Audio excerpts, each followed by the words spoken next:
Tech? You barely passed high school math. My brother Marcus laughed across the Thanksgiving dinner table, his investment banker smirk perfectly calibrated to maximize condescension. Dad, tell her she's being ridiculous. She wants us to invest in some app idea she sketched on a napkin. My father set down his fork with the deliberate patience of a man about to deliver wisdom to someone too foolish to understand it, while my mother preemptively sighed the sigh of a woman who already decided her daughter needed to just get a normal job. But why did I smile at their dismissal instead of arguing, and why 4 years later? Did my father's hand shake when he saw my signature at the bottom of the letter informing him that his company's rent was about to triple? Sir, the building's been sold, his secretary Margaret had rushed in to announce. New owners restructuring all the leases. There's a letter. My father grabbed the envelope, tore it open, scanned the contents. His face went from confused to disbelieving to something approaching panic. This can't be right. This says the owner is Patterson Technologies, Margaret confirmed. The signature belongs to the CEO, a Ms. Vivian Patterson. My father looked up at his secretary with an expression I wished I could have photographed. That's my daughter. Yes, sir. I know. That silly tech idea had been born in my college dorm room. I'd been studying business administration, not because I loved it, but because my family had made clear that practical degrees were the only ones they'd fund. My real passion was technology, specifically the intersection of artificial intelligence and accessibility tools. My younger cousin had been born deaf. Watching her struggle to navigate a world designed for hearing people had sparked something in me, a conviction that technology should bridge gaps rather than create them. The app I'd conceived would use AI to provide real-time translation of spoken language into visual formats, going beyond simple captioning to include contextual cues, emotional indicators, and environmental sound descriptions. I'd spent 18 months developing the concept, researching the technology, building a prototype on borrowed equipment and free software. When I'd finally felt ready to seek funding, I'd started with family. That had been my first mistake. The Thanksgiving rejection had been comprehensive. My father, Robert Patterson, ran a mid-sized manufacturing company that had been in the family for 2 generations. He understood business, or at least, he understood his business. Technology was foreign territory he decided wasn't worth exploring. You want $50,000 to build an app, he'd asked, his tone suggesting I'd requested funding for a perpetual motion machine. To finish the prototype and file patents. The technology is sound, I've shown it to professors who specialize in AI development, professors. Not business people. Not investors who actually know how to evaluate these things. That's why I need the funding. To get to a stage where professional investors will, Vivian, I've watched tech companies rise and fall for 20 years. For every success story, there are 1,000 failures. I'm not betting on you being the one in 1,000. But if you just look at the research, I've looked at enough. The answer is no. My brother Marcus had been even more dismissive. Silicon Valley is littered with people who thought they had the next big thing. You don't have the technical background, the connections, or honestly, the intelligence to compete in that world. I scored higher than you on every standardized test we ever took. Book smart isn't the same as business smart. I work with tech companies at the bank. I see what it takes to succeed. You don't have it. How would you know what I have? You've never asked about my work, my research, my plans, because I don't need to. Some people are meant to build companies. Some people are meant to work for them. You're clearly the second type. My mother's contribution had been the most quietly devastating. Sweetheart, why put yourself through this stress? Your father can get you a position at his company. Something in administration, maybe marketing. You'd have stability, benefits, a clear path forward. I don't want a clear path in Dad's company. I want to build something of my own. But why technology? You've never shown any particular talent for computers. Because I spent 4 years hiding that interest from a family that would have dismissed it. Like you're dismissing it now. We're not dismissing anything. We're being realistic. Not everyone is meant to be an entrepreneur. How do you know I'm not? You've never given me the chance to try. We're protecting you from disappointment. Isn't that what parents are supposed to do? I'd left that Thanksgiving with $50,000 in student debt, no family support, and a determination that felt like concrete setting in my bones. If they wouldn't fund my silly tech idea, I'd find someone who would. The first year had been brutal. I'd worked 3 jobs while continuing to develop the prototype. Waitressing provided immediate cash. Freelance graphic design leveraged skills I'd developed in college. Tutoring covered unexpected expenses. Sleep became a luxury I couldn't afford. But the app improved. The AI became more sophisticated. The user interface became more intuitive. What had started as a concept sketched on a napkin evolved into something I could demonstrate. The breakthrough came at a startup competition I'd entered on a whim. The competition prize was $25,000, enough to file patents and hire a part-time developer. More valuable than the money was the exposure. One of the judges was a venture capitalist named Eleanor Hartwell who built her career investing in accessibility technology. She'd approached me after the presentation with a business card and an invitation. Your technology addresses a real need in an underserved market. That's rare. Most pitches I see are solutions looking for problems. Yours is the opposite. Thank you. I've been trying to get investors interested, but without connections. You have a connection now. Call my office Monday. Let's discuss what it would take to get this to market. Eleanor's investment of $2 million was the turning point. She didn't just provide capital, she provided mentorship, introductions, and the credibility that opened doors previously closed to a 24-year-old with no industry experience. The app launched 18 months later. The initial reception was modest but encouraging. Users in the deaf and hard of hearing community responded enthusiastically to features no other app provided. Reviews highlighted the AI's accuracy, the interface's accessibility, the genuine understanding of user needs. Growth was slow at first. Then it accelerated. By year 3, we had 3 million active users. By year 4, we had 12 million, and interest from major technology companies looking to acquire or partner. The valuation came during the Series C funding round. $340 million, the lead investor confirmed. Based on your current growth trajectory, revenue projections, and the strategic value of your technology platform. I'd sat in that conference room, surrounded by lawyers and investors and advisors, and I'd thought about the Thanksgiving table 4 years earlier. You barely passed high school math. We're not wasting money on your fantasy. Just get a normal job. $340 million. That was the value of my silly tech idea. And I knew exactly what I wanted to do with some of that money. The building purchase had been strategic, not impulsive. My father's company, Patterson Manufacturing, leased 3 floors of a commercial building in the downtown business district. They'd been tenants there for 15 years, and the lease terms had been favorable, below-market rent negotiated during an economic downturn. When I learned the building was coming up for sale, I'd moved quickly. The acquisition cost $47 million, a significant investment, but one that made financial sense given the building's potential value and tenant roster. It also made emotional sense. The family that had refused to invest $50,000 in my future would now pay rent to the company they dismissed as a fantasy. The letter informing tenants of the ownership change was professionally written. Standard language about the transition, contact information for the new management company, assurance that existing leases would be honored through their current terms. The rent increase notice that followed was equally professional. Market rate adjustments bringing below-market leases to current valuations. Perfectly legal, entirely standard, and financially devastating for companies that had budgeted based on artificially low payments. My father's company would see their rent triple. That was simply the market catching up to reality. The phone call came 2 days after the letter. Vivian. We need to talk. My father's voice carried none of the confidence I remembered from Thanksgiving dismissals. This was the voice of a man who'd just realized his business expenses were about to explode. Hello, Dad. How can I help you? You know how you can help. This rent increase, it's going to cripple the company. We can't absorb a 200% increase overnight. The new rates are market standard. You've been paying below market for years. Because we negotiated favorable terms. That's how business works.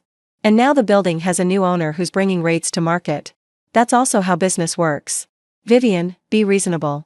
This is your family's company. Your grandfather built it. Your brother works there. Employees who've been with us for decades will lose their jobs if we can't manage this transition. I remember when I asked my family's company for $50,000 to build something. I was told my idea was silly, that I barely passed math, that I should get a normal job. Silence on the line. That was different. We were trying to protect you. You were trying to control me. There's a difference. The family meeting was called for the following Sunday. I attended knowing exactly what to expect: appeals to family loyalty, guilt about employees who might suffer, arguments that business decisions should be separated from personal grievances. I'd prepared for all of it. The dining room where I'd been dismissed 4 years earlier now hosted a very different conversation. My father sat at the head of the table, looking older than I remembered. My mother flanked him, her expression a complicated mixture of pride and concern. My brother Marcus sat across from me, his investment banker confidence noticeably diminished. We're asking you to reconsider the rent increase, my father began. Not eliminate it, we understand market forces. But perhaps a phase-in period, a gradual adjustment. You're asking for the kind of consideration you didn't extend when I needed help. That was a personal matter. This is business. When you refused to invest in my company, you made a business decision. When I set market rate rent, I'm making a business decision. Why should my business decisions accommodate you when yours didn't accommodate me? Because we're family. I tried the family approach 4 years ago. You barely passed math. We're not wasting money on your fantasy. Just get a normal job. Those were my family's contributions to my dreams. Marcus attempted intervention. Look, I know I was harsh back then. But $340 million? Nobody could have predicted. Eleanor Hartwell predicted it. She invested $2 million when you wouldn't invest $50,000. She saw potential you refused to consider. We were being cautious. Responsible. You were being dismissive. There's a difference between evaluating a proposal and laughing at it. You never evaluated anything. You decided I wasn't capable and worked backward from that conclusion. I made a mistake. You made a choice. A choice that communicated exactly how much faith you had in me, how much respect you had for my abilities, how much support you were willing to provide. And now you're punishing all of us for that choice? I'm running a business. The punishment is coincidental. My mother tried the emotional approach. Vivian, sweetheart, whatever happened in the past, we can work through it. We can rebuild. But destroying your father's company won't make you happy. I'm not destroying anything.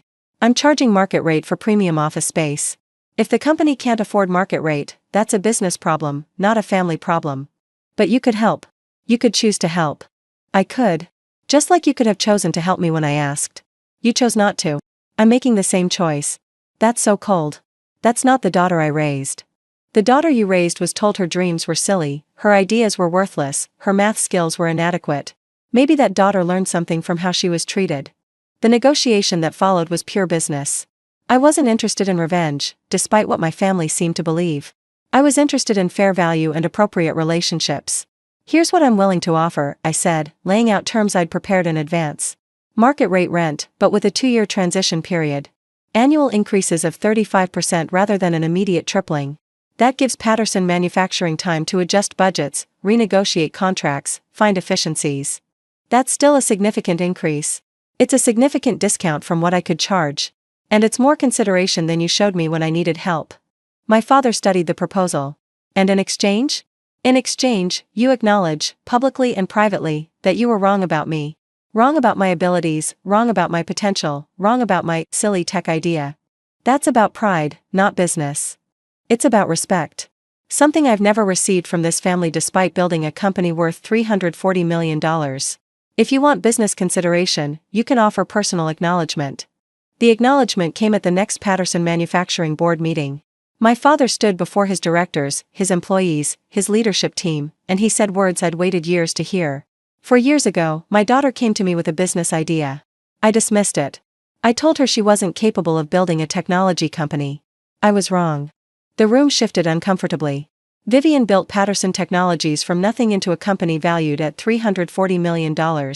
She did it without family support, without our belief, without the backing that should have come naturally from people who loved her. He paused, and I could see the difficulty of what he was doing. She is now the owner of this building. She could have destroyed us with rent increases we couldn't afford. Instead, she offered reasonable terms and asked for something in return, acknowledgement that we failed her. I'm giving that acknowledgement now. Publicly. My daughter is brilliant, determined, and successful beyond anything I imagined. And I was too blind to see it when she needed me to see it. The relationship that rebuilt from that moment was different from what we'd had before. Not warmer, necessarily, too much damage had accumulated for easy warmth. But more honest. More respectful. Built on the foundation of acknowledged mistakes rather than the pretense that mistakes hadn't happened. My father started asking about my company with genuine curiosity. My mother stopped suggesting I get a normal job. My brother approached me about investment opportunities with the humility of someone who learned what he didn't know. I'm looking at a startup in the accessibility space, he mentioned during one conversation. The founder reminds me of you. Same determination, same blindness from the industry. And what are you going to do differently this time? Listen.